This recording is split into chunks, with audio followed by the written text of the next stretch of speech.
Boa noite, pessoal. Vamos começar mais uma aula de Direito das Obrigações. Após a nossa prova, né? Eu acredito que a prova foi tranquila, vocês fizeram, a maioria respondeu bem as questões. E aí vamos começar a partir de agora com um novo assunto, já que eu já gravei um vídeo, né, com a correção da prova. Se alguém tiver alguma dúvida sobre a correção da prova ou alguma dúvida sobre o vídeo, enfim, pode perguntar também, não tem problema, a gente volta, mas a partir de agora a gente já vai para assuntos novos, certo? A gente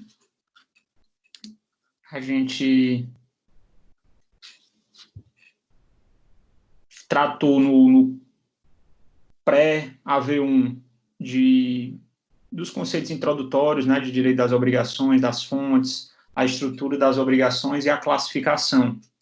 Ficou faltando um ponto sobre classificação de obrigações, que a gente vai falar rapidinho hoje, que são as obrigações naturais, que é a unidade 6 aí do material de vocês. Eu vou colocar aqui.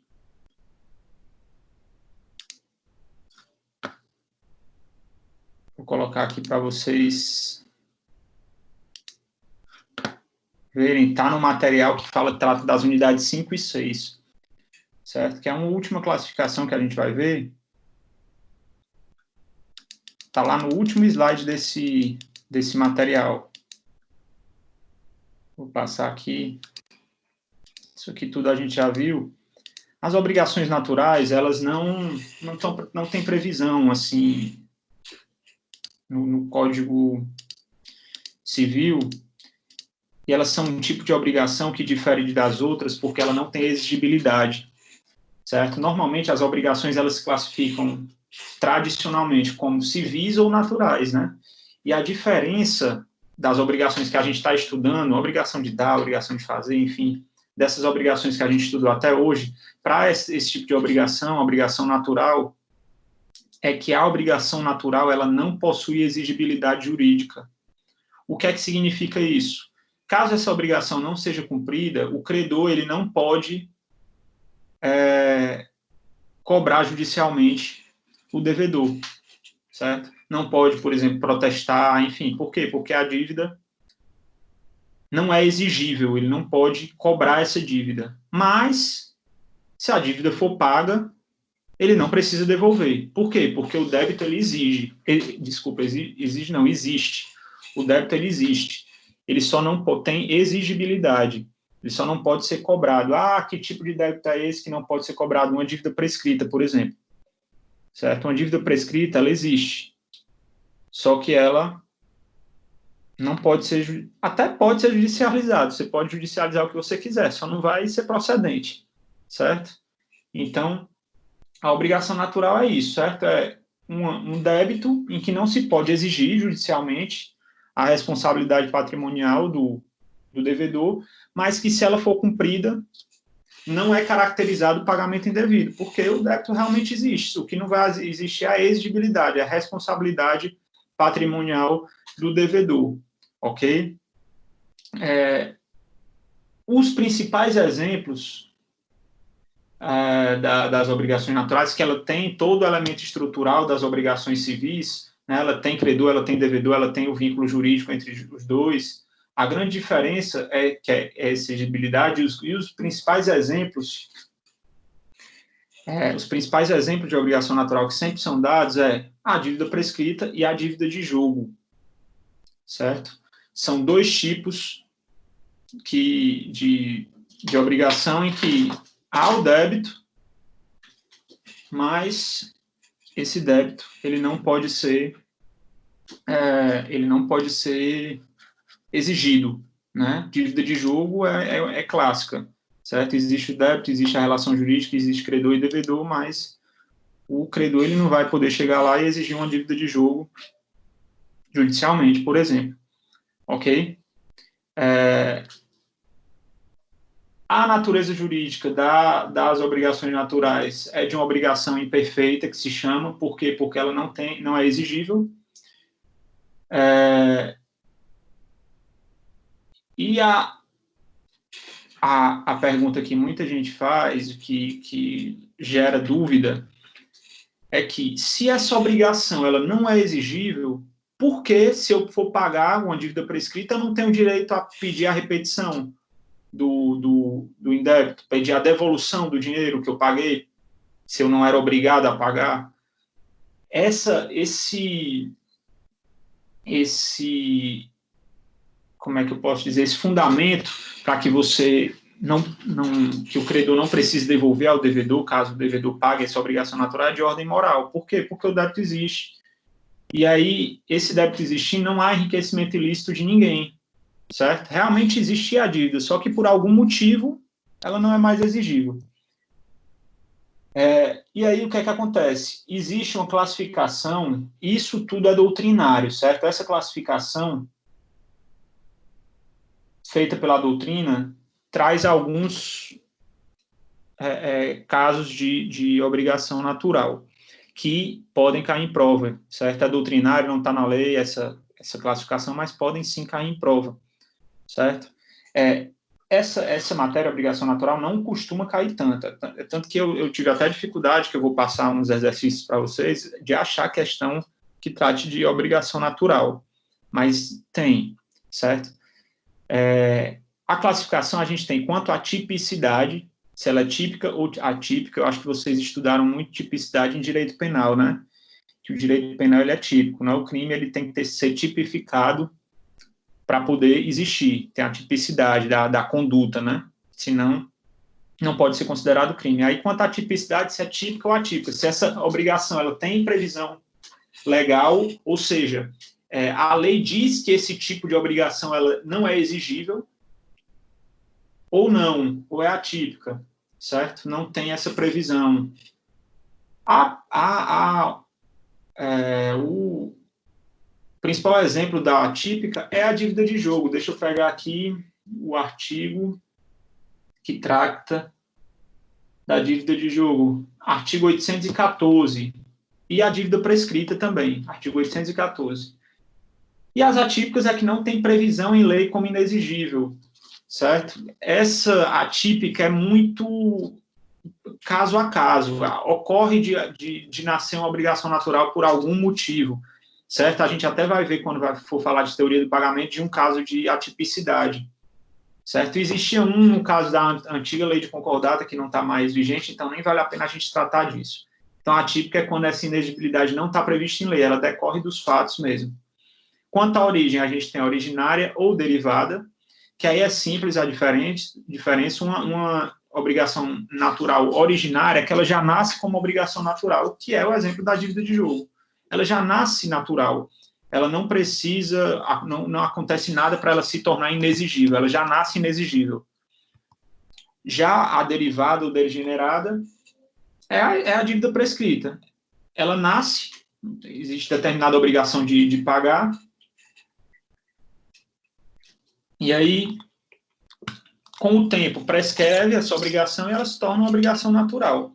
Tanto é, pessoal, que eu não sei se já aconteceu com vocês ou com algum familiar, algum conhecido, depois de muito tempo, alguma empresa financeira via cobrar uma dívida de 15 anos atrás, certo? Dizer, você tem uma dívida aqui no banco X, a dívida com juros e correção está dando 30 mil reais, mas se você pagar até o final do mês, a dívida é só de 500 reais, ou é de R$1.000, só faz um desconto gigantesco, que é uma dívida prescrita.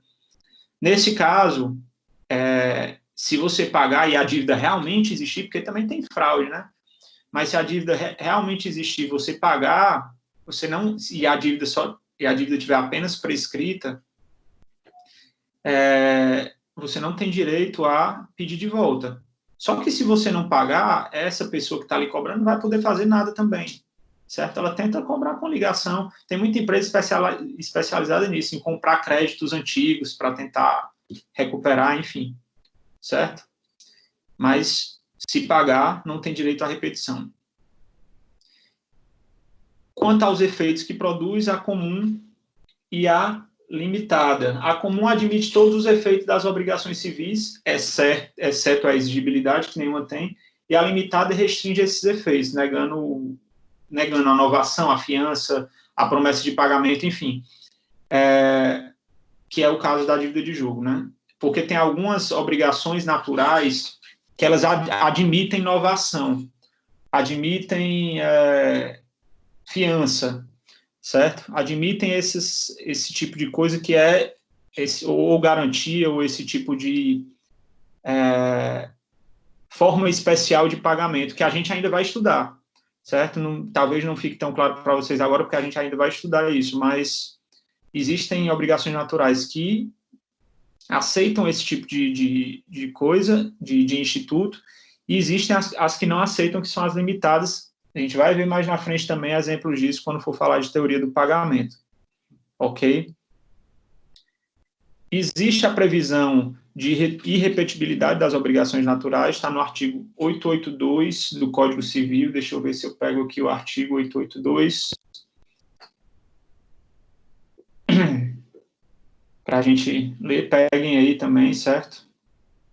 O artigo 882 fala: não se pode repetir o que se pagou para solver dívida prescrita ou cumprir a obrigação judicialmente inexigível, certo? Ou seja, obrigações naturais, caso você pague, você não pode pedir de volta. Esse repetir, esse termo, é quando você pede o que você pagou que era indevido. Você paga algo que era indevido, aí você tem o direito da repetição do indébito, que é pedir de volta esse dinheiro. Só que a obrigação natural, ela não é indevida, ela simplesmente não é exigível. Isso é a diferença dessa observação que tem aí no slide, entre a obrigação nula e a obrigação natural. A obrigação nula, ela não produz efeitos, a gente viu isso. Não é para produzir efeitos, pelo menos. A obrigação natural, ela produz efeitos, sim, porque ela existe. O único efeito, a única característica que ela não possui é a exigibilidade jurídica, certo? É a única. Todas as outras, ela possui, ok? Pessoal que não colocou a presença ainda, vão lá no chat e coloquem presente, certo? Estou vendo aqui que outras pessoas entraram, estou tornando aqui todas participantes. Coloquem lá, certo? Todos presentes, porque a gente consegue ter um controle melhor. Não se preocupem que não é por a questão de falta, não. Porque o que foi passado para a gente da faculdade é que, independente do aluno assistir ao vivo ou não, não vai ser colocado falta por enquanto. Então, até segunda ordem não vai ter falta, não. É só para o nosso controle mesmo, tanto da faculdade como do professor, para saber quantas pessoas mais ou menos estão assistindo a aula, enfim, aula ao vivo, né? Mas vamos lá, continuando. Então, isso é a obrigação natural. Esse assunto é um assunto tranquilo, como eu disse, não tem muito mistério, não cai tanto nas provas. Eu não posso dizer para vocês que não vai cair na V2, porque eu não sei. Eu até vi já as questões da prova colegiada, mas eu não lembro realmente se tem alguma questão sobre a obrigação natural. Depois eu vou ver de novo, certo? Mas se eu fizesse a prova, eu confesso que eu acho que eu não colocaria nenhuma questão de obrigação natural, tá? Porque não vejo cair tanto em provas assim, ok? Vamos passar agora para um assunto que provavelmente a gente vai passar toda a nossa aula de hoje e talvez a próxima, não sei ainda. Mas é um assunto importantíssimo, como eu botei no anúncio da aula de hoje, e quando eu falo que é importantíssimo, não é porque eu vou falar sobre isso agora, mas é porque é importante mesmo, certo? Que é a nossa unidade 7, que fala de teoria do pagamento. Essa unidade, ela inicia no título 3 do livro 1 da parte especial do Código Civil, certo? A gente tem o título 1, né, que é modalidade das obrigações, que a gente já viu. A gente tem o título 2, que é transmissão das obrigações, que aí por questões didáticas eu prefiro pular e falar depois de falar do pagamento, falar da transmissão depois, certo? E tem o título 3, que fala do adimplemento e extinção das obrigações. Esse título 3 que inicia no artigo 304. A gente vai começar agora. Há alguns livros que vocês vão pegar aí, vocês vão ver que trata o nome desse capítulo como do adimplemento das obrigações, até para ficar de acordo com o Código Civil, do pagamento apenas, certo? Eu adotei essa nomenclatura que também alguns autores adotam, que é a teoria do pagamento. Nessa unidade, a gente vai falar, deixa eu pegar aqui, vou abrir aqui o Código Civil logo para deixar no ponto. Nessa unidade, a gente vai falar sobre o que é pagamento, os elementos desse pagamento, a natureza jurídica, que é esse início, e depois vai falar dos elementos fundamentais, certo? Do vínculo obrigacional, sujeito ativo, sujeito passivo, enfim, e da estrutura desse pagamento e do que é necessário para o pagamento ter eficácia. Já já a gente fala sobre isso. Vamos começar com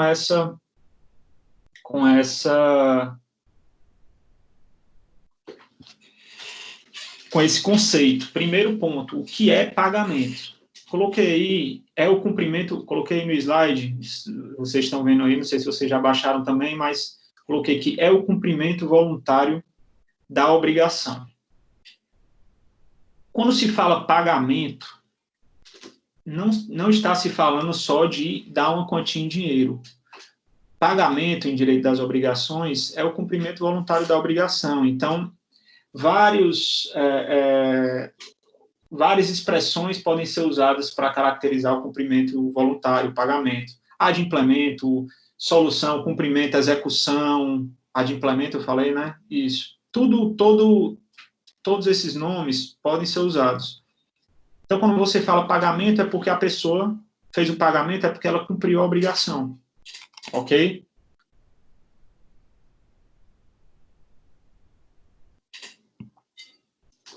E por que o Código Civil fala no título 3 do adimplemento e extinção das obrigações? Porque a obrigação se extingue, na maioria das vezes, pelo pagamento. A gente vai ver que tem formas especiais de extinção das obrigações, mas o mais comum é o pagamento. O mais importante de se estudar, de saber as regras, é o pagamento, é o cumprimento voluntário. Então, a primeira lição e a primeira coisa que eu quero que vocês coloquem na cabeça e já gravem bem é que pagamento é o cumprimento voluntário da obrigação, e quando se fala pagamento, está se falando de adimplemento da obrigação, solução da obrigação, cumprimento da obrigação.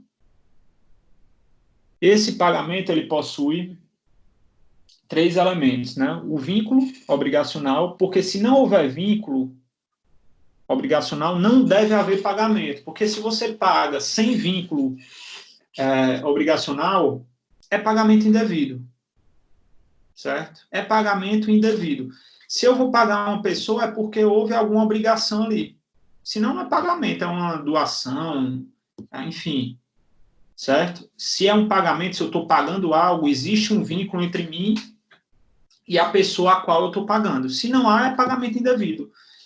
Isso é óbvio, é óbvio, tem uma certa obviedade nisso, mas isso, se vocês forem fazer uma pesquisa no judiciário, vocês vão ver que muitas ações são fundadas nisso, pagamento indevido, você mostrar que não tem vínculo com aquela pessoa.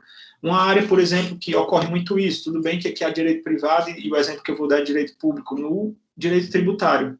Quando você recebe uma cobrança de determinado tributo e você vai alegar na sua defesa que não tem vínculo com aquele ente tributante, com o Estado, com o município, com a União, eu não tenho esse vínculo jurídico, no caso tributário.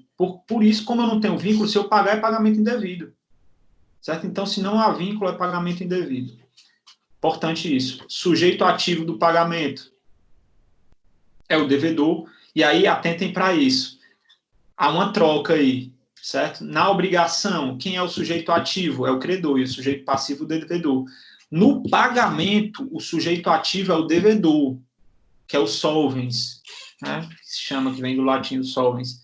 O devedor é o sujeito ativo, porque ele que vai praticar o ato, ou se abster do ato, lembrando que pagamento, numa obrigação de não fazer, é não praticar um ato, né? Só para vocês não esquecerem disso. Então, o devedor que vai praticar ou se abster do ato é o sujeito ativo do pagamento. E o credor, a CIPES, é o sujeito passivo do pagamento. Então, uma troca aí na nomenclatura, cuidado para não confundirem, certo?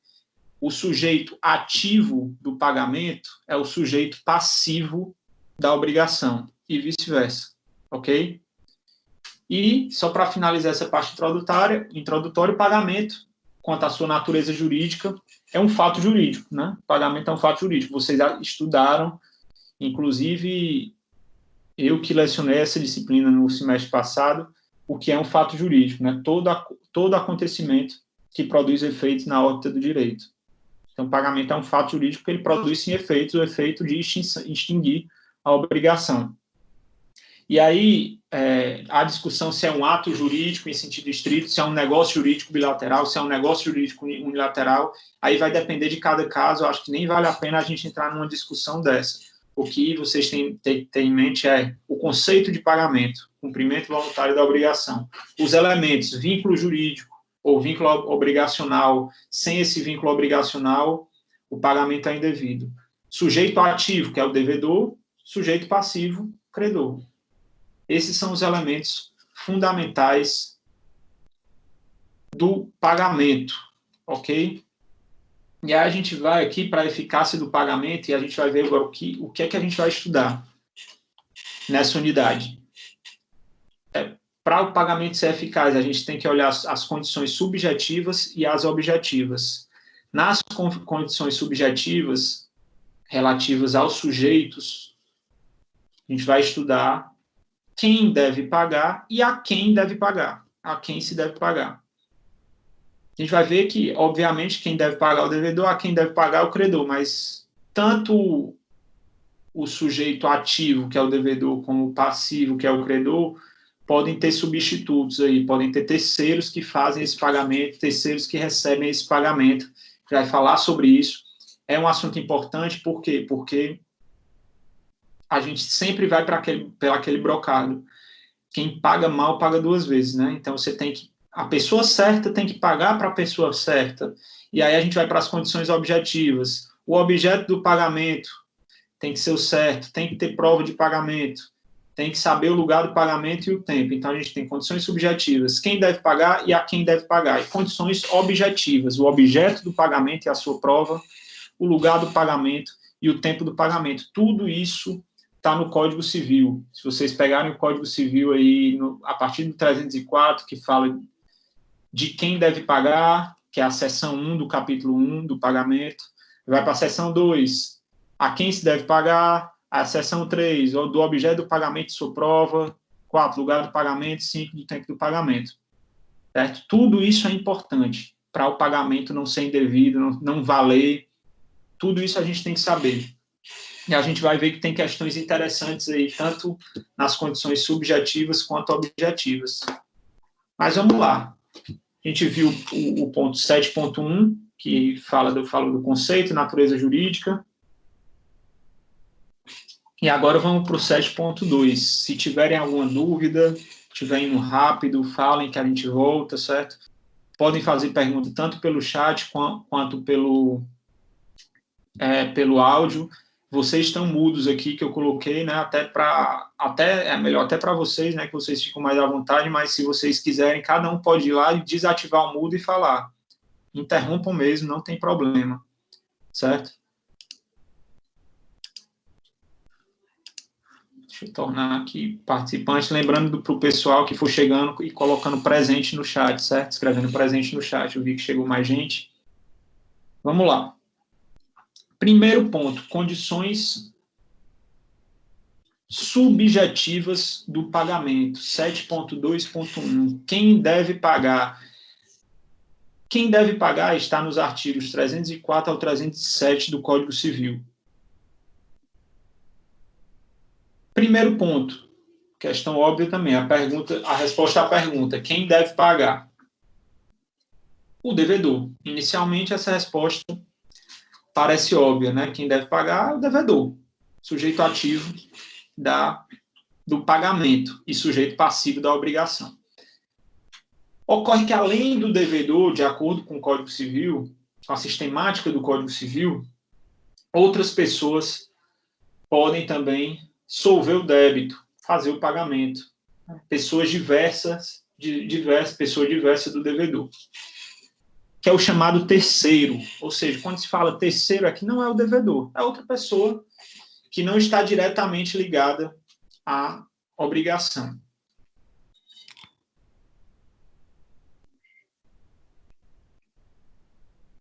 E a gente vai ver que existem efeitos para cada pagamento desse. Se o devedor paga um efeito, se o terceiro paga outro, enfim. Então, vamos lá. A gente tem o primeiro caso, devedor. Ok. Segundo caso, terceiro interessado.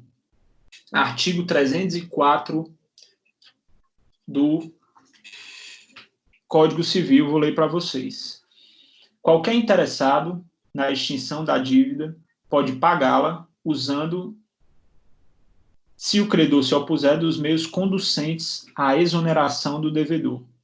Qualquer interessado na extinção da dívida pode pagá-la, qualquer interessado. Por isso que a gente colocou aí terceiro interessado.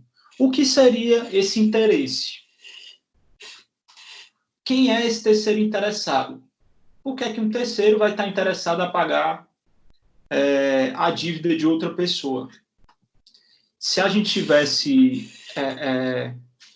presencial, eu ia esperar vocês responderem. Como a gente não está... Desculpa, pessoal, passei aqui sem querer. E eu sei que vocês não vão querer responder pelo chat, eu já vou responder. Quem seria esse terceiro interessado? Aliás, vamos fazer o seguinte, dá aí 30 segundinhos, eu quero que vocês me deem um exemplo de um terceiro interessado, de uma pessoa que está juridicamente interessada em pagar uma dívida de outra pessoa.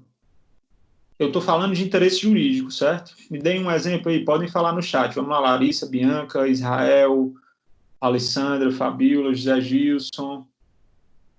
Quem mais está aqui? Andresa, Letícia. Vamos lá.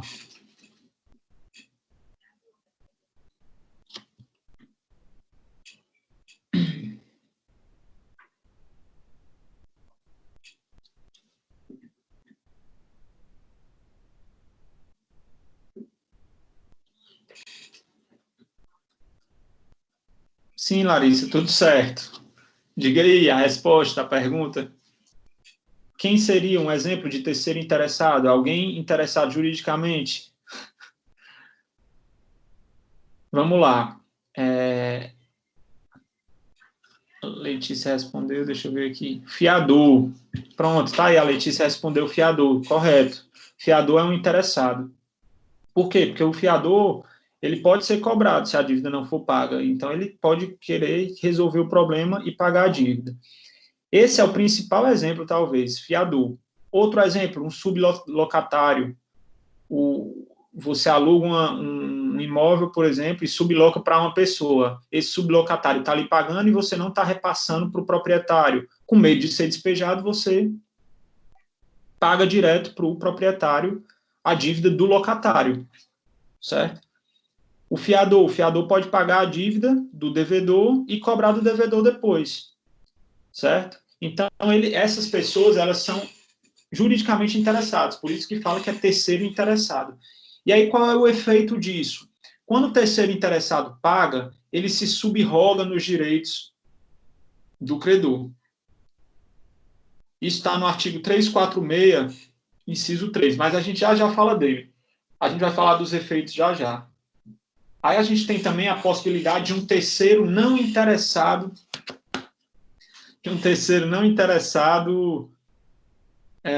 pagar a dívida. E aí é a pergunta que se faz também. Para que uma pessoa que não é o devedor, não tem interesse jurídico, para que essa pessoa vai pagar essa dívida? E aí, nesse caso, pessoal, às vezes não há um interesse jurídico, mas há um interesse afetivo. Um pai, por exemplo, para pagar a dívida de um filho. Ah, mas nesse caso ele não é um terceiro interessado, porque ele é pai?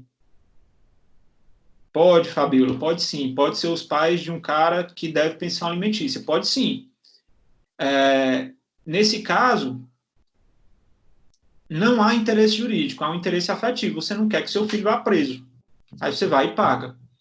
Certo? Ah, mas eu já vi casos em que o avô ou a avó é presa. Mas aí nesse caso o devedor é o avô ou a avó, que eu acho até um absurdo em muitos casos, mas enfim, a gente não está aqui para discutir isso. Mas se o pai paga a dívida alimentícia de um filho com medo que o filho tenha problemas ou que até para ajudar o neto, nesse caso o interesse é afetivo, certo? O interesse afetivo, então, ele está pagando em nome e a conta do devedor, que está no artigo 304, parágrafo único, que fala o seguinte: igual direito cabe ao terceiro não interessado se o fizer em nome e a conta do devedor, salvo oposição deste, salvo se o devedor se opor. E aí a gente já vai falar dos efeitos. A gente está falando das possibilidades. Então, a gente tem o terceiro interessado, a gente tem o terceiro não interessado que paga em nome e a conta do devedor. Ou seja, ele está pagando uma conta em nome do devedor. E tem aquele terceiro não interessado que paga a conta em seu próprio nome. Ou seja, ele quer se tornar o credor daquele devedor. E aí o artigo 305 fala... o terceiro não interessado que paga a dívida em seu próprio nome tem direito a reembolsar-se do que pagar, mas não se subroga nos direitos do credor. A gente já vai falar sobre essa diferença. Parágrafo único. Se pagar antes de vencida a dívida, só terá direito a reembolso no vencimento. Ou seja, se esse terceiro não interessado vai lá e paga a dívida, que só venceria daqui a uma semana, ele só pode cobrar esse devedor daqui a uma semana. Não é porque ele pagou hoje que ele vai poder cobrar hoje. Certo? E o artigo 306 fala: o pagamento feito por terceiro com desconhecimento ou oposição do devedor não obriga a reembolsar aquele que pagou, se o devedor tinha meios para ilidir a ação. Já a gente vai falar desses efeitos, certo? Vamos só encerrar essa parte falando do pagamento com transferência de domínio. O que é isso? Pagamento com transferência de domínio. O artigo 307 fala: só terá eficácia o pagamento que importar transmissão da propriedade quando feito por quem possa alienar o objeto em que ele consistiu. Vamos lá.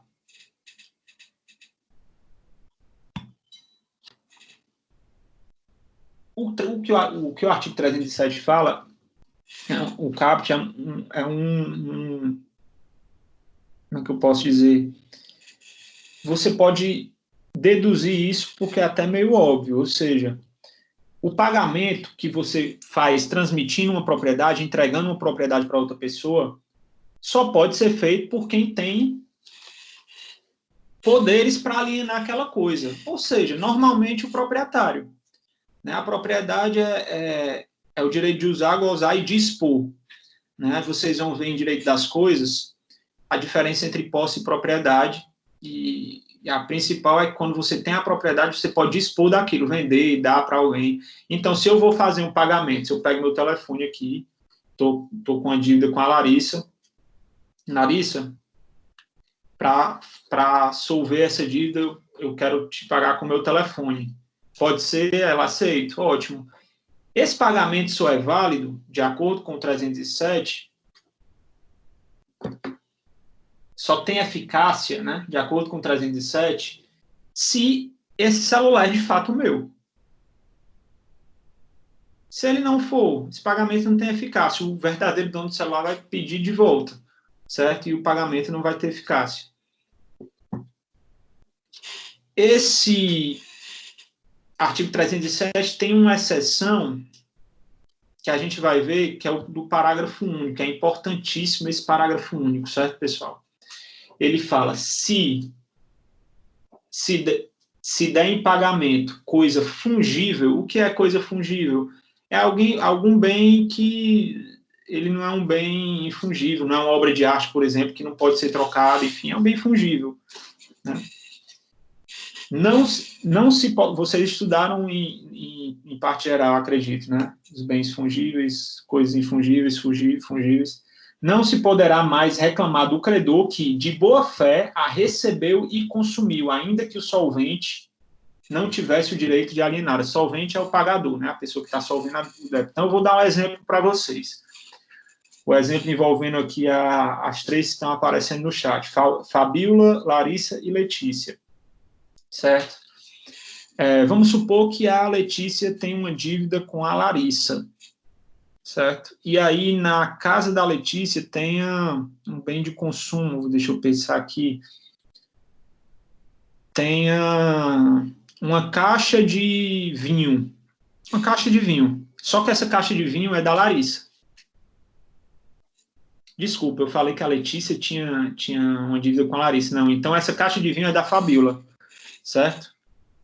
Não é seu vinho, Larissa. A Letícia tem uma dívida com a Larissa. Então, a Letícia é a devedora, a Larissa é a credora. Só que a Fabíola guardou uma caixa de vinho lá na casa da Letícia. E a Letícia está sem dinheiro para pagar a Larissa e oferece a Larissa. Rapaz, vamos resolver o seguinte, eu vou te dar essa caixa de vinho aqui e aí a gente resolve o problema. A Larissa não é obrigada a saber que o vinho é da Fabíola. Então a Larissa, ótimo, acabou de falar aí que está com saudade de vinho, vai receber o vinho. Certo? Ela recebe o vinho, toma o vinho todinho nessa quarentena, todo dia toma um, acaba o vinho.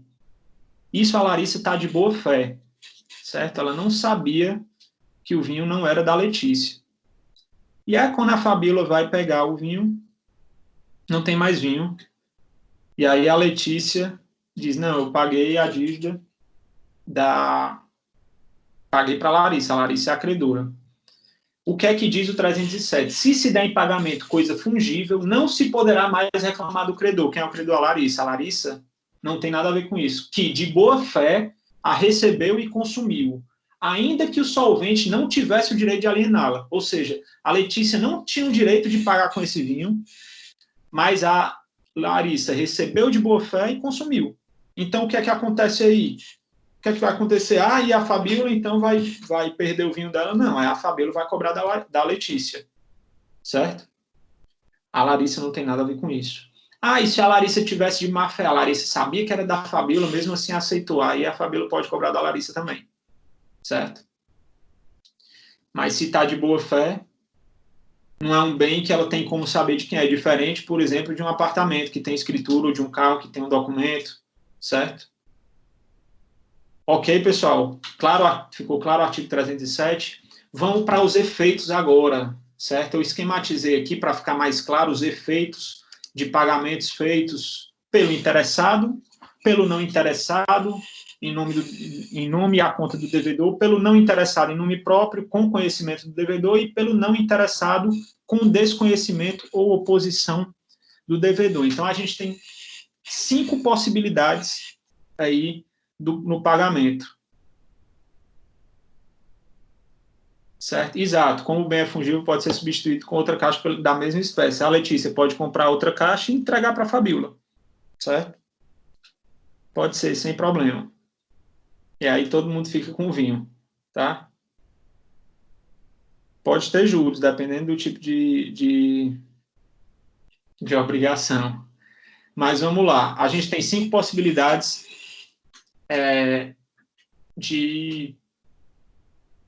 no pagamento, né? Nos elementos subjetivos, em quem paga. Né? O credor, que eu não coloquei aí, qual é o efeito? Quando o credor paga, extingue-se a obrigação, não tem que se falar mais nisso. Esse é o primeiro ponto. Aí a gente tem o interessado. Quando uma pessoa que é interessada, Letícia falou o exemplo do fiador, a gente tem um sublocatário, alguém que, de alguma forma, pode ser afetado pelo não pagamento. Quais são os efeitos? Primeiro, esse interessado que paga, ele se subroga nos direitos do credor. O que é subrogar nos direitos do credor? Ele substitui o credor.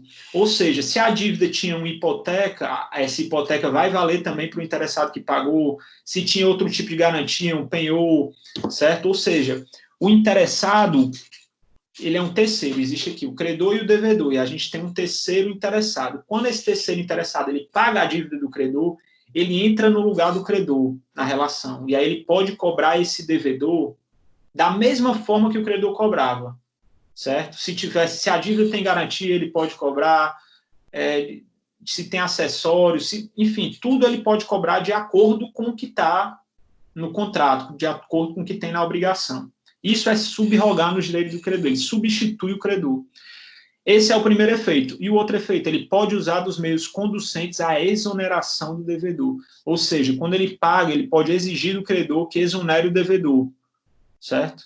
Por quê? Porque ele tem interesse jurídico ali. Ele é um fiador, ele é um sublocatário, ele é alguém que vai ser afetado de alguma forma por essa obrigação. Ou seja, ele tem uma certa relação com essa obrigação. Ele não é nem credor nem devedor, mas ele tem uma relação com essa obrigação, certo?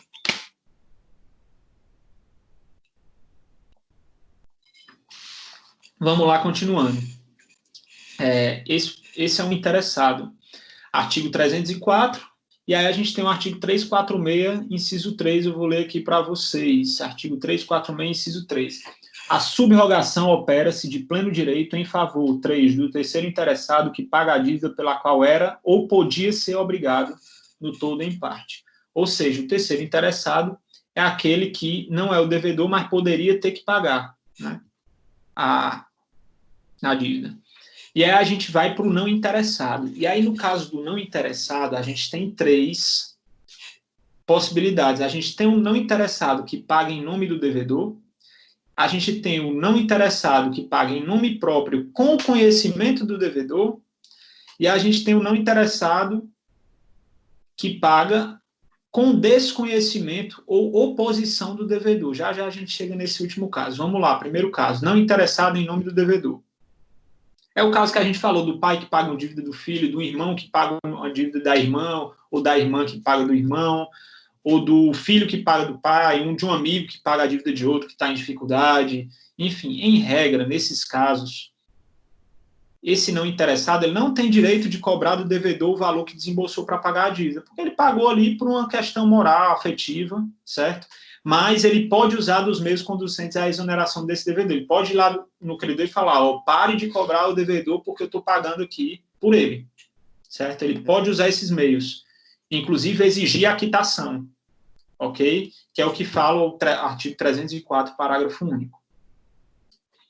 Aí a gente vai para o não interessado que paga em nome próprio com conhecimento do devedor. Ele tem direito de cobrar do devedor depois o que desembolsou para pagar a dívida. Por quê? Porque ele pagou em nome próprio, certo? Ele vai lá para o devedor. O cara é um comerciante, o cara é negociador e fala para o devedor, eu tenho dinheiro para pagar a sua dívida, mas eu vou pagar em meu nome e você fica me devendo. Até ele pode cobrar uns juros, ele pode cobrar alguma coisa, enfim, isso pode acontecer.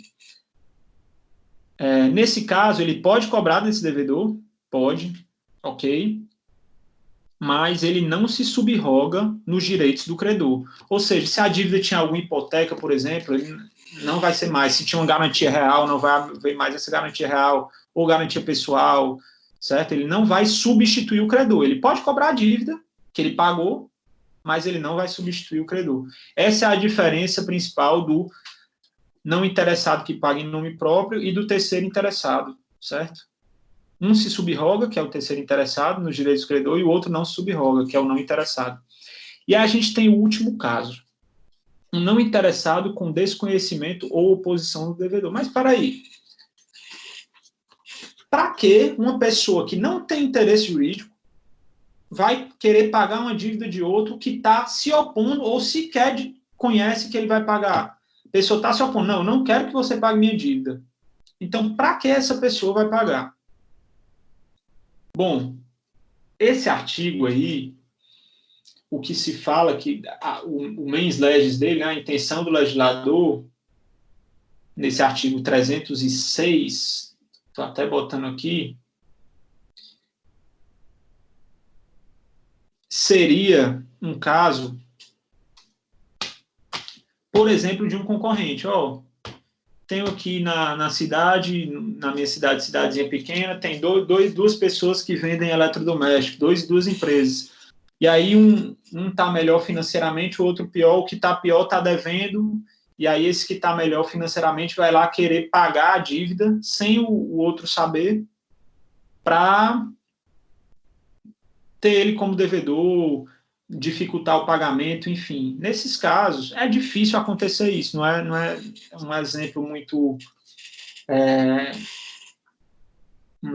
comum, mas pode acontecer. Nesses casos, quando o devedor não quer que essa pessoa pague, ou desconhece que essa pessoa, professor, não pode ser o que acontece naquelas financeiras, pode ser também, certo? E aí é nesse exemplo que eu vou entrar. Exatamente. Passa a dever a financeira. Exatamente. É um caso. E aí eu vou te dizer o efeito. Um caso como esse, existe a dívida, a financeira vai e compra do banco a dívida. Você deixa de dever ao banco e deve à financeira. Qual o efeito disso? Não tem direito de cobrar do devedor o valor que desembolsou para pagar a dívida, se o devedor tinha meios para elidir a ação, certo?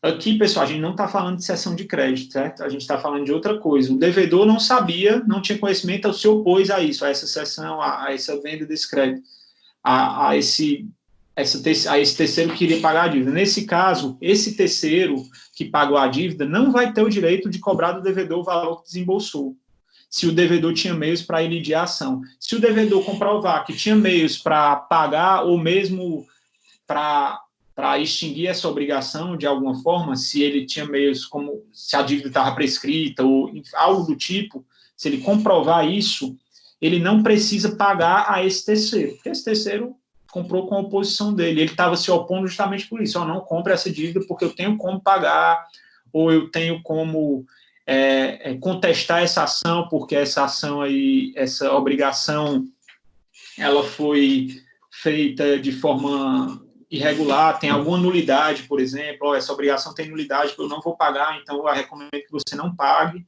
porque eu tenho meios de elidir a ação, certo? Nesse caso, se o devedor, se o terceiro não interessado compra essa dívida, ele não vai ter o direito de cobrar do devedor, certo?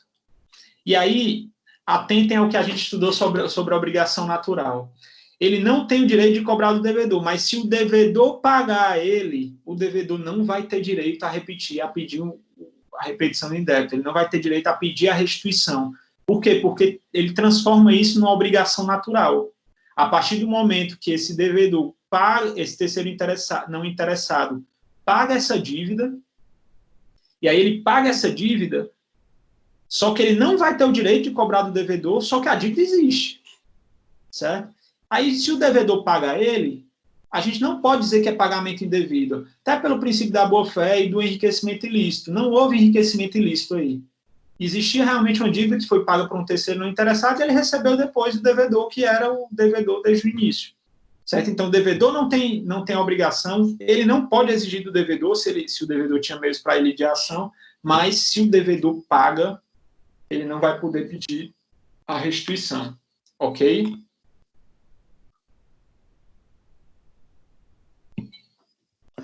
Vamos lá, continuando. Essas são as regras do sujeito ativo, né? Quem deve pagar? Sujeito ativo do pagamento, que é o sujeito passivo da obrigação. A gente tem o credor, o interessado e o não interessado, e aí as possibilidades aí. Esse quadrinho aí eu fiz para facilitar. É importante que vocês saibam isso direitinho, certo? Isso cai bastante em prova, essa questão dos efeitos do pagamento de acordo com quem paga. Se é o interessado, se é não interessado em nome próprio, em nome do devedor, enfim, certo? Vamos lá agora para a quem se deve pagar. A gente viu quem paga, quem deve pagar. E deve pagar para quem? Deve pagar a quem? Isso aí está nos artigos 308 a 312 do Código Civil e tem algumas observações interessantes para a gente falar sobre o credor, né? Primeiro, no artigo 308, a gente já vê aí que ele tem pelo menos três possibilidades de pagamento. O credor, o representante do credor ou o terceiro. Entendam que o representante do credor é um e o terceiro é outro, certo? Vamos lá, o 308 fala, o pagamento deve ser feito ao credor ou a quem de direito o represente, que é o representante do credor, sob pena de só valer depois de por ele ratificado, ou tanto quanto reverter em seu proveito. Cadê onde é que ele fala aí que o terceiro, que terceiro pode receber? Quando ele fala sob pena de só valer depois de por ele ratificado, ele quer dizer que se o credor receber, ou se o representante do credor receber e der a quitação, ok. Mas se outra pessoa, ou seja, o terceiro, receber o pagamento, esse pagamento só vai valer depois de ratificado pelo credor. Então, se você está pagando para um terceiro, esse pagamento só vai valer depois que o credor confirmar, ou se você, como devedor, provar que esse credor recebeu, né, esse dinheiro. Um exemplo, vamos lá. Vou pegar agora aqui a Andresa.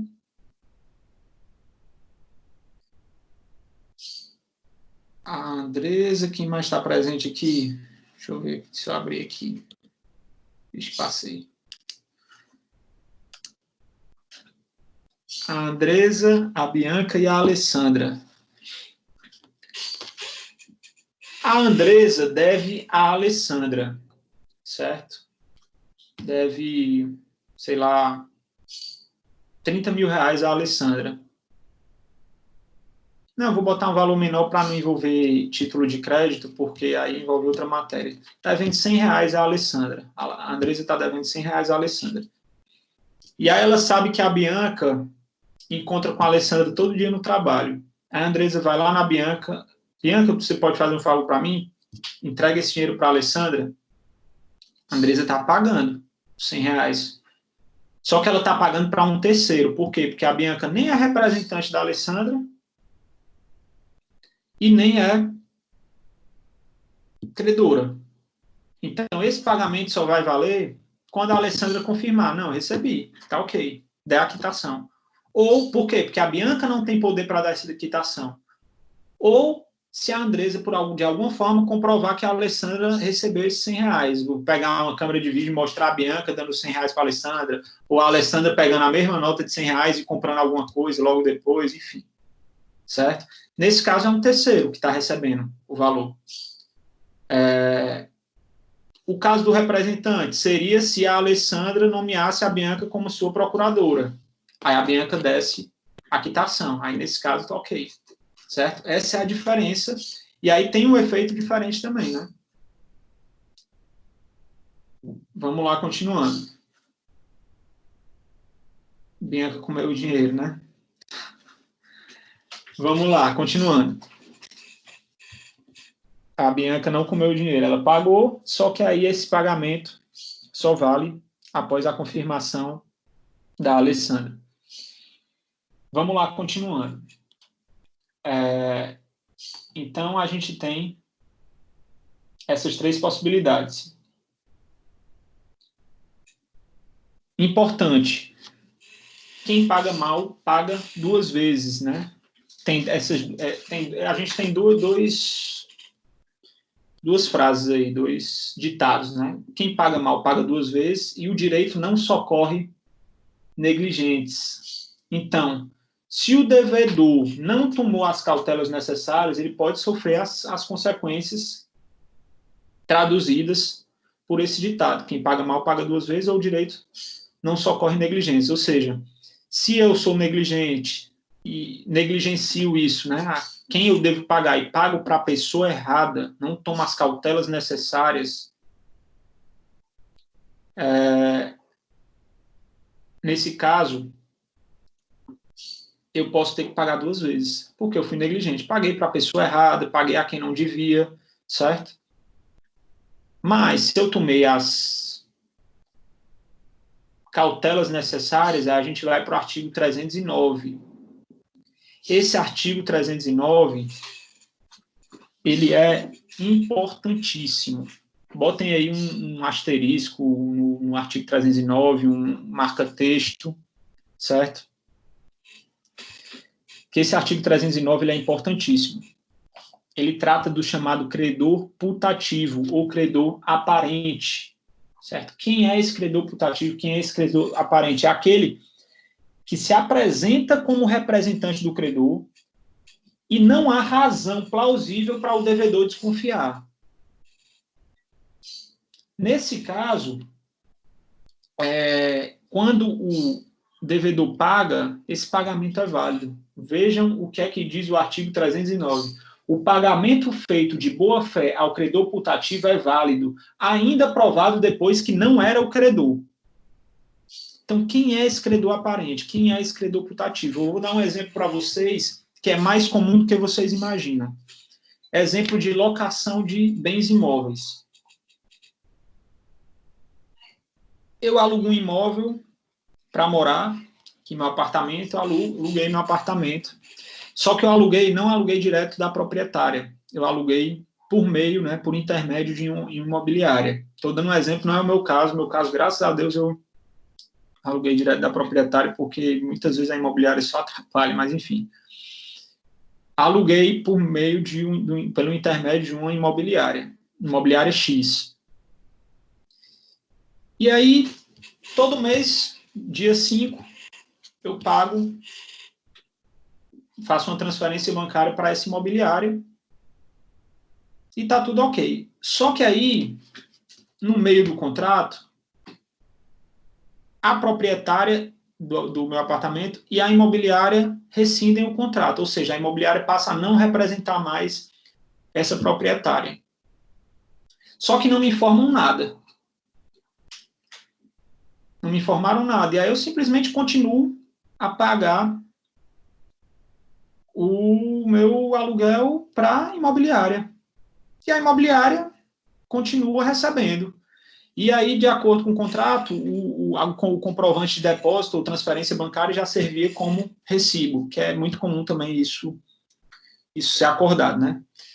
E aí eu estou pagando ali normalmente, e aí quando chega uma notificação dizendo que eu estou devendo 6 meses de aluguel porque estou há 6 meses sem pagar. E aí eu entro em contato com a imobiliária diz que não tem mais vínculo com essa proprietária, eu explico para a proprietária, ela diz, não, peraí, eu não estou recebendo, se vire com a imobiliária, fala para mim. Só que aí, o que é que eu vou fazer? Eu invoco o artigo 309, credor putativo, credor aparente, certo? A proprietária que teria o dever de me falar, ou mesmo a imobiliária teria o dever de me falar que eu não pagaria mais para a imobiliária. Aquela pessoa jurídica ali não é mais representante do credor. Se não me avisaram, aí eu que vou falar para a proprietária, se vira com a imobiliária, porque meu aluguel está pago. Porque o pagamento feito de boa fé ao credor putativo é válido, ainda que provado depois que não era o credor. Agora, reparem que existem dois requisitos para esse pagamento ser válido. O artigo fala boa fé, pagamento feito de boa fé, e o credor putativo, né? O credor aparente, ou seja, primeiro ponto, realmente tem que haver uma aparência, você tem que tomar as cautelas necessárias para pagar direito, então realmente tem que haver essa plausibilidade no pagamento, esse é o primeiro requisito, né? O pagamento tem que ser plausível a essa pessoa, né?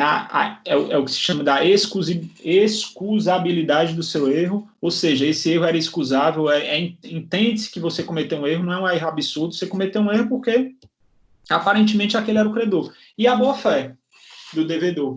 Eu também não posso agir de má-fé, né? Eu saber que não é mais e continuar pagando, ou então fazer um esquema com a imobiliária e fazer o seguinte, eu vou ficar te pagando aqui só metade, você depois dá o recibo, e, enfim, se houve má-fé, ou então se é um erro absurdo, ou seja, estava claro que não era mais a imobiliária, enfim, por algum motivo eu continuei pagando, aí o pagamento não vai ser válido. Aí a gente vai para essa observação aí, quem paga mal paga 2 vezes. certo? Mas, se existir excusabilidade, ou seja, se o erro era desculpável, excusável, ou seja, é normal que o homem médio, que se chama, cometeria esse erro, e se eu estou de boa fé, o pagamento é válido, certo? Asterisco nesse artigo é importantíssimo, isso cai muito em prova, certo? E é uma situação mais comum do que vocês imaginam. Vou dar um outro exemplo também. Por exemplo, eu tenho um comércio e aí eu sempre compro de uma distribuidora, que o vendedor da distribuidora vai lá no meu comércio e eu pago a ele, certo? É sempre esse mesmo vendedor que me atende. E aí o vendedor é demitido dessa distribuidora, ele de má fé ou, enfim, continua indo lá receber os pagamentos dos produtos. Só que a empresa não me informou que ele foi demitido, não me informou que ia alterar o vendedor, não me informou nada, certo? Para mim, eu estou pagando para a pessoa certa. Ele está lá assinando recibos e tudo, e aí depois a empresa vem dizer que ele não trabalha lá há 2 meses, há 1 mês, enfim.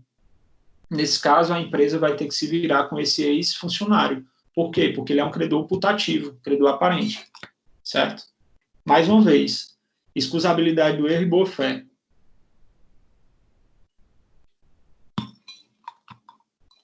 Vamos lá. Continuando. Eu ia fazer um intervalo, pessoal, mas já são 7h40. Vamos tirar direto, né, que for umas 8 horas a gente encerra, tá? Artigo 310, pagamento feito a incapaz. Vamos lá. Não vale o pagamento cientemente feito ao credor incapaz de quitar, se o devedor não provar que em benefício dele efetivamente reverteu.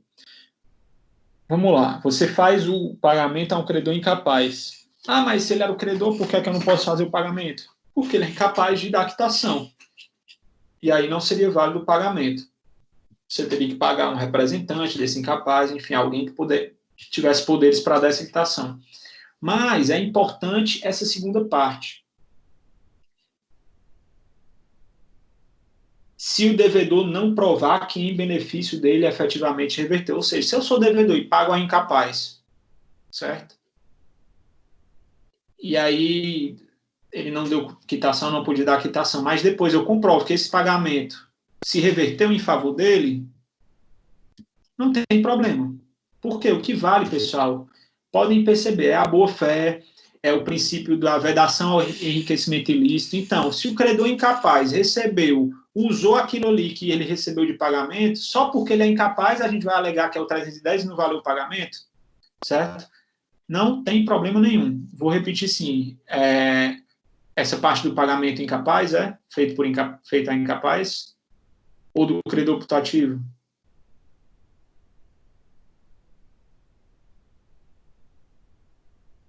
Isso do incapaz ou do...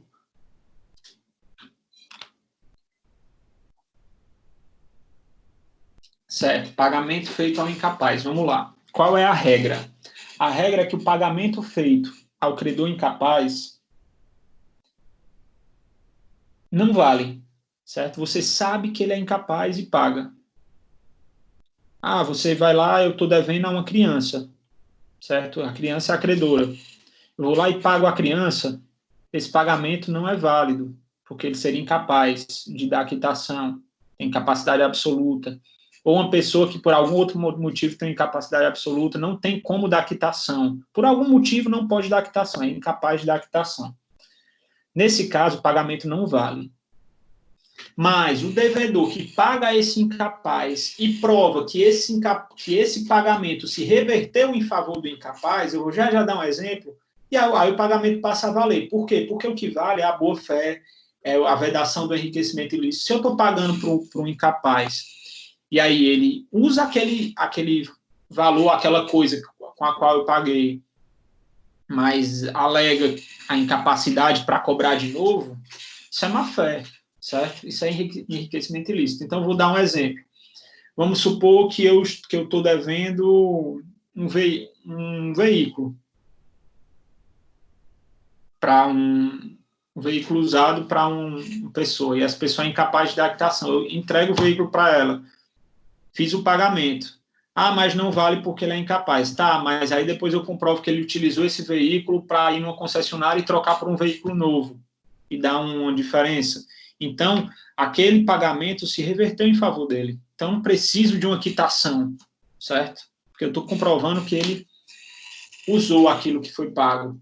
Ou mesmo um valor, eu paguei com cheque. Ele pegou o cheque e comprou alguma coisa com aquele cheque. Eu estou comprovando ali que aquele pagamento se reverteu em favor dele. Então é válido aquele pagamento, mesmo feito a incapaz. Ok? Artigo 311. Ficou claro? Respondam aí se ficou claro, que aí a gente continua, tá? A gente vai continuando. Artigo 311. Pagamento feito ao portador da quitação.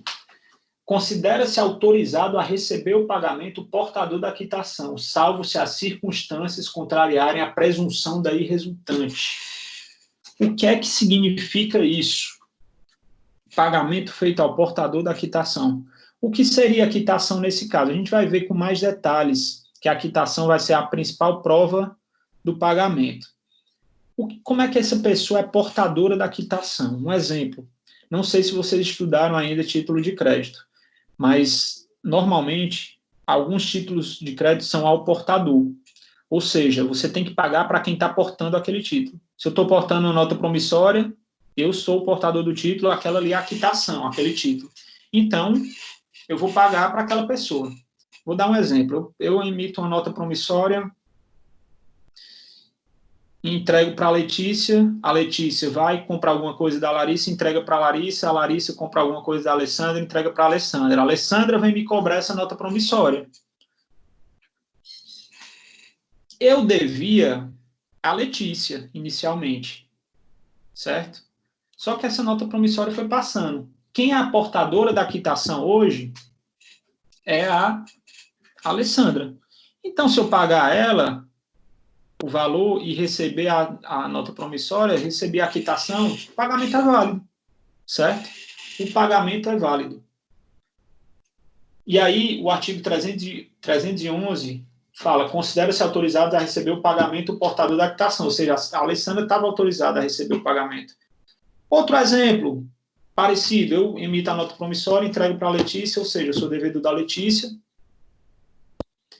e ela viajou e deixou a nota promissória com a Larissa para a Larissa receber. Nesse caso, a Larissa é portadora, a minha credora continua sendo a Letícia, mas a Larissa é a portadora da quitação, e aí ele fala, salvo se as circunstâncias contrariarem a presunção daí resultante. A minha presunção é de que a Larissa está ali regularmente, ela é amiga da Letícia e está ali e vai me cobrar. Não tem problema nenhum. Ela é representante? Não tem uma procuração, mas ela está com a quitação.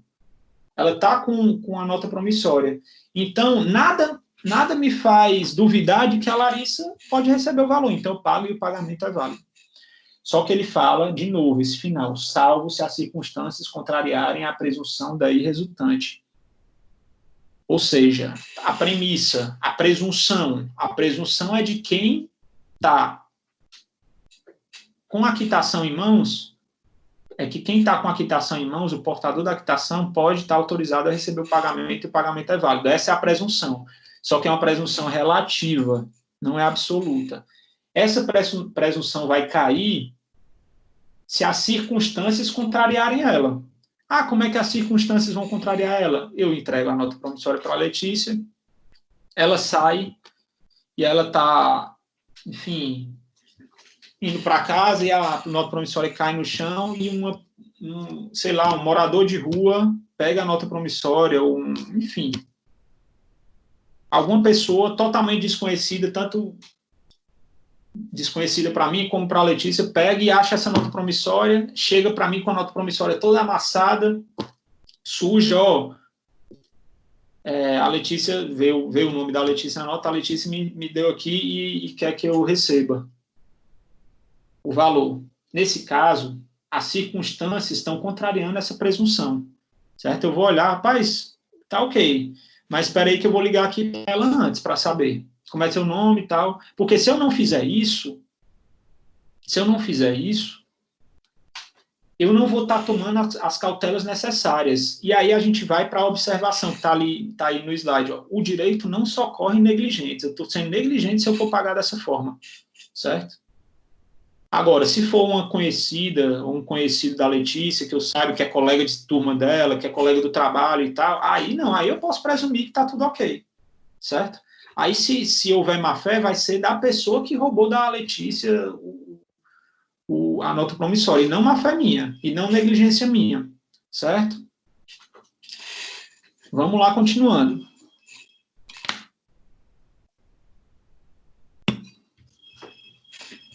É, 312, pagamento após penhora do crédito. Se o devedor pagar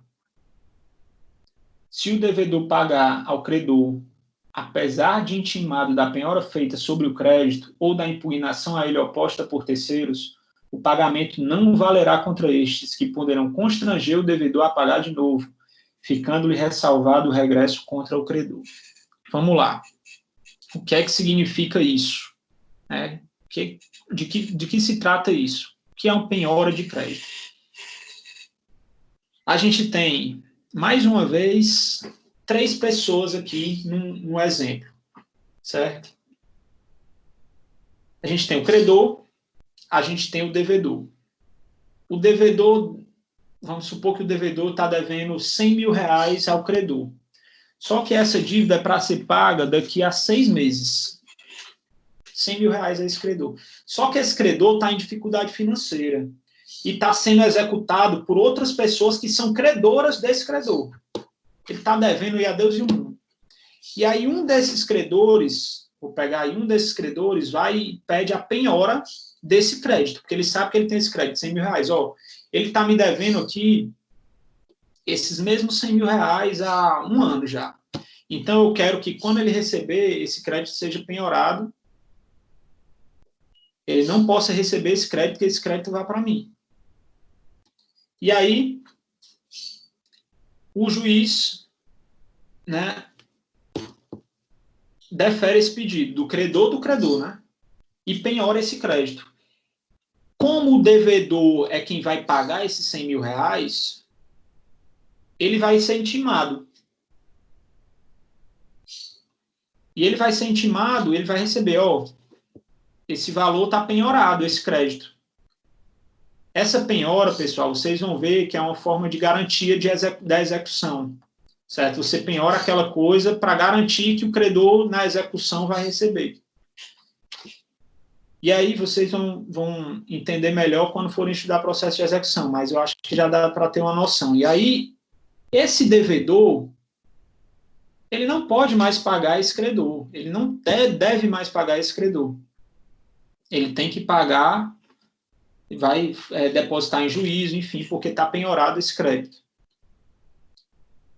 Se esse devedor ignorar essa penhora de crédito e pagar para o seu credor mesmo, originário, ignorando que o crédito está penhorado, nesse caso, o que é que diz o artigo 312? O pagamento não valerá contra aquele credor do credor, né, que pediu a penhora. Certo? Ah, e o que é que acontece? Não valerá. Não faz efeito. É como se esse devedor não tivesse pago. Aí o que é que vai acontecer? Esse devedor pode ser que seja obrigado a pagar os 100 mil reais da penhora, ou seja, pagar 2 vezes. Certo? Pagar para o verdadeiro credor e pagar para o outro credor. E aí, nesse caso, ele vai ter que ir lá no credor originário brigar com ele para pedir de volta esse valor. Certo? Só que aí esse credor que está em dificuldade vai pagar? Dificilmente. Então, tem a questão da negligência também. Ele recebeu intimação, ele sabia que aquele crédito estava penhorado e mesmo assim quis pagar para esse credor. Não era para ele pagar para esse credor, era para ele depositar em juízo. Ó, o crédito está penhorado? Então está aqui. Ó, depositei numa conta, fiz um depósito judicial, está aí à disposição da justiça para o que vocês decidirem. Se decidirem pagar para um, paga, para o outro, paga. Eu estou me eximindo da minha obrigação. Isso seria o correto. Como ele pagou para o credor, que é devedor de outra pessoa, nesse caso, quem paga mal paga 2 vezes, o direito não socorre negligentes.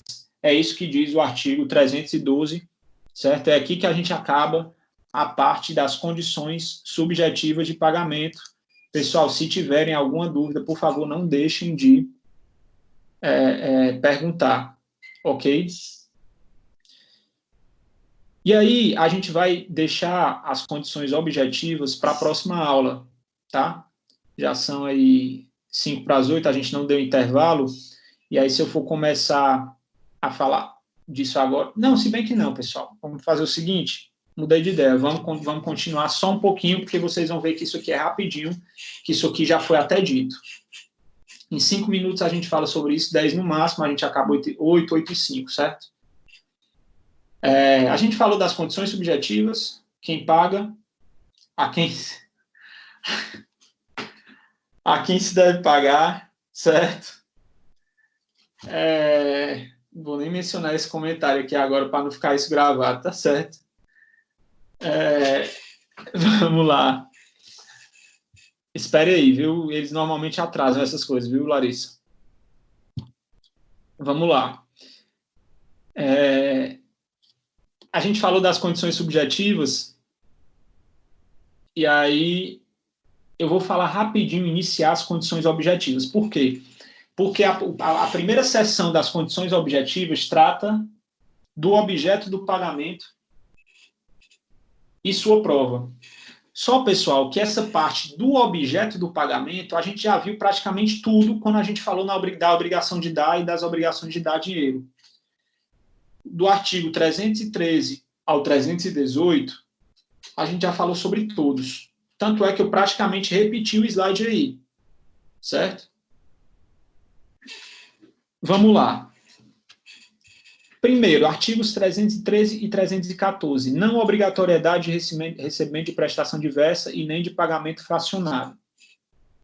O credor não é obrigado a receber prestação diversa da que lhe é devida, ainda que mais valiosa. A gente falou sobre isso. Se eu estou devendo para uma pessoa um carro que vale 30 mil reais, é um carro antigo, e ofereço para pagar ele com uma Ferrari, ele não é obrigado, porque ele pode querer aquele carro antigo. Certo? O objeto é aquele. Então, ele não é obrigado a aceitar. E o 314, ainda que a obrigação tenha por objeto prestação divisível, não pode o credor ser obrigado a receber, nem o devedor a pagar por partes, se assim não se ajustou. Então, se não foi ajustado que o pagamento seria parcelado, seria em partes, mesmo que a obrigação seja divisível, nem o credor nem o devedor são obrigados a aceitar. Isso aí a gente também viu já. Falou do princípio do nominalismo, ou seja, o pagamento tem que ser em moeda corrente nacional e pelo valor nominal, o princípio do nominalismo, a gente falou sobre isso também. Falou sobre a possibilidade do aumento progressivo de prestações, né, que o 316 fala, é lícito convencional aumento progressivo de prestações sucessivas, isso é lícito. A gente falou sobre a diferença entre cláusula de escala móvel e teoria da imprevisão, também.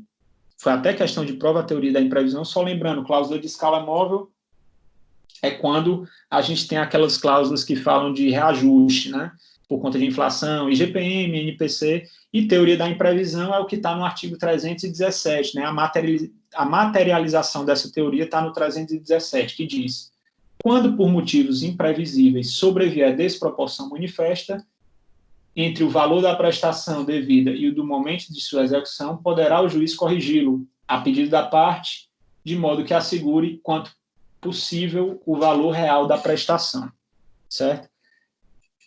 Que a gente deu até o exemplo agora da pandemia, na prova. E, por fim, a vedação do pagamento em ouro ou em moeda estrangeira, salvo nos casos de legislação especial, como o de importações, enfim.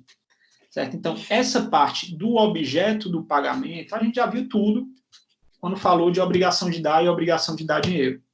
Certo? O que a gente vai ver na próxima aula é a segunda parte dessa seção do Código Civil, que trata da prova do pagamento. Certo? Da prova do pagamento, que é a partir desse slide aí que está na tela agora. Certo? A gente vai falar de quitação, esse assunto é muito importante, da quitação, da prova do pagamento. Ok?